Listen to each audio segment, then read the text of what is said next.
Samajwadi party के मुखिया के इशारे पर अंबेडकर जी के सम्मान के नाम पर प्रदेश भर में प्रदर्शन देखने को मिल रहे हैं। मेरे कन्नौज जिला मुख्यालय पर भी मैंने जब इन प्रदर्शनकारियों की तस्वीर देखी तो इनके चेहरे से धूर्तता स्पष्ट टपकती नजर आई और मुझे ध्यान में आया कि सत्ता में रहते हुए किस प्रकार का यह लोग अंबेडकर जी का सम्मान करते थे, हमारे दलित साथियों का किस प्रकार के सम्मान करते थे, वो शायद कभी भुलाया नहीं जा सकता। कोई भी भूल सकता हो, लेकिन मैं समझता हूँ कि हमारे कन्नौज वासी कभी इनके उन कुकृत्यों को भूल ही नहीं सकते जो इन्होंने सत्ता में रहते हुए किया। लेकिन आज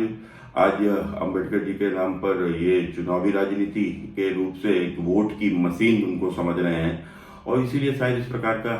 ये सब नौटंकी और ड्रामा इनके द्वारा रचा जा रहा है। हम सबको याद है कि जिस प्रकार से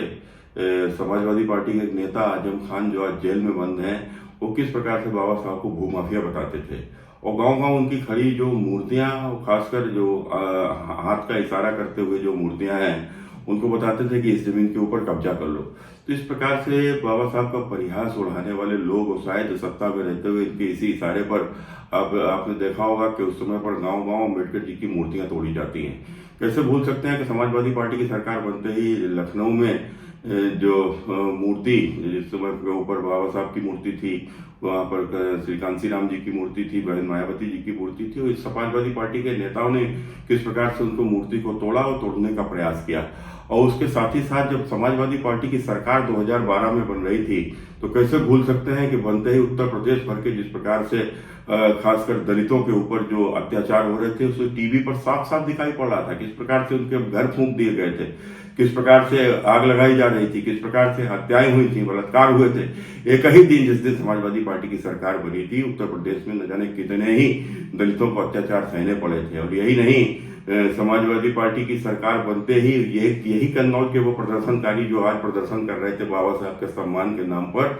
मायावती सरकार में कन्नौज मेडिकल कॉलेज के बने उसका नाम बाबा साहब भीमराव अंबेडकर मेडिकल कॉलेज रखा गया था और उसका एक बोर्ड बाकायदा जीटी रोड के ऊपर लगा था। लेकिन जैसे ही समाजवादी पार्टी की जिस दिन सरकार बनी उसी दिन उस बोर्ड को तोड़ते हुए समाजवादी गुंडों ने किस प्रकार से उसके ऊपर पेशाब किए, उसको जूतों चप्पलों से पीटने का काम किया।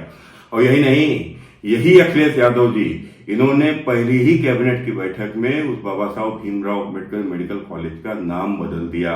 और इसके साथ ही साथ आप सबको ध्यान होगा किस प्रकार से समाजवादी पार्टी की सरकार में बहन कुमारी मायावती जी के ऊपर जिस प्रकार से हमला हुआ था और वो गेस्ट हाउस कांड के नाम से आज भी उसको नहीं भूला जा सकता। यह समाजवादी पार्टी आज इस प्रकार की जब नौटंकी करती है तो स्पष्ट रूप से यह नौटंकी के साथ साथ यह उनकी वोट की राजनीति भी साफ नजर आती है।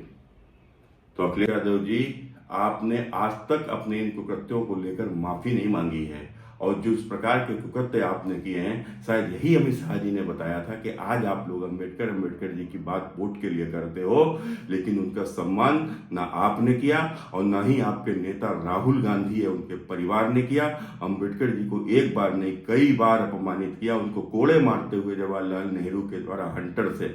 उनको कोड़े मारते हुए कि फोटो कार्टून वो एनसीईआरटी की किताबों में छपाया गया। जिस तरीके का अपमान आपने किया बाकी सार्वजनिक है किस प्रकार से आपके साथी कांग्रेस ने बाबा साहब को जीते जी उनको कितनी बार अपमान किया। अपने परिवार भर को उन्होंने जिस प्रकार से भारत रत्न दे दिया, लेकिन बाबा साहब को इस लायक भी नहीं समझा, और तो छोड़ो पद्म विभूषण के लायक भी नहीं समझा, उनके जीते जी उनको वह भी नहीं दिया। आज आप लोग इस प्रकार की राजनीति करते हो। जनता सब समझती है और सब समझ रही है।